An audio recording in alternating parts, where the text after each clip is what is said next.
ডেঙ্গুতে আক্রান্ত হয়ে গত 24 ঘন্টায় আরও দুজনের মৃত্যু হয়েছে। এ সময় 364 জন ডেঙ্গু রোগী হাসপাতালে ভর্তি হয়েছেন। স্বাস্থ্য অধিদপ্তরের সর্বশেষ প্রতিবেদন অনুযায়ী শনিবার 6 সেপ্টেম্বর শেষ হওয়া 24 ঘন্টায় সারা দেশের বিভিন্ন হাসপাতালে 364 জন নতুন ডেঙ্গু রোগী ভর্তি হয়েছেন।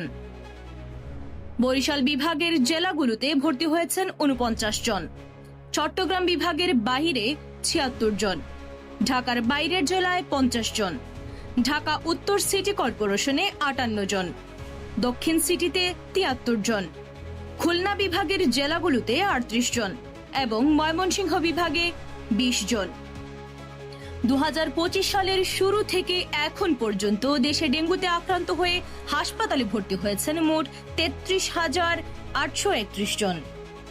তাদের মধ্যে 32,153 জন ইতোমধ্যেই সুস্থ হয়ে বাড়ি ফিরেছেন, তবে এ সময়ে প্রাণ হারিয়েছেন 132 জন।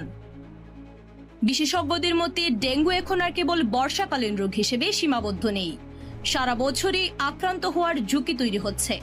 তবে বর্ষা মৌসুমে মশার বংশবিস্তার বাড়ায় রোগীর সংখ্যা দ্রুত বেড়ে যায়।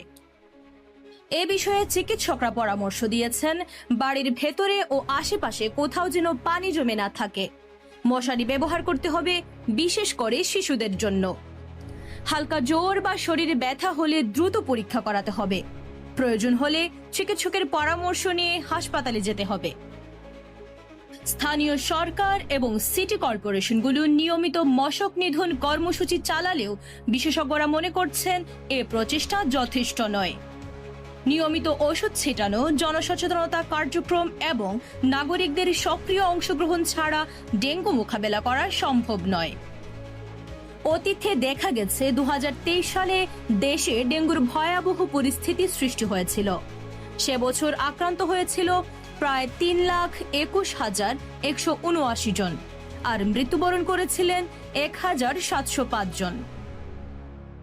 বিশেষজ্ঞরা বলছেন 2023 সালের অভিজ্ঞতা থেকে শিক্ষা নিয়ে এখনই আগাম প্রস্তুতি নেওয়া জরুরি, নয়তো আক্রান্ত ও মৃত্যুর সংখ্যা আরও বাড়তে পারে। আর এই ধরনের গুরুত্বপূর্ণ আপডেট পেতে আমাদের সঙ্গেই থাকুন। BGN TV 24, সংবাদ যেখানে, বিশ্বস্ততা সেখানে।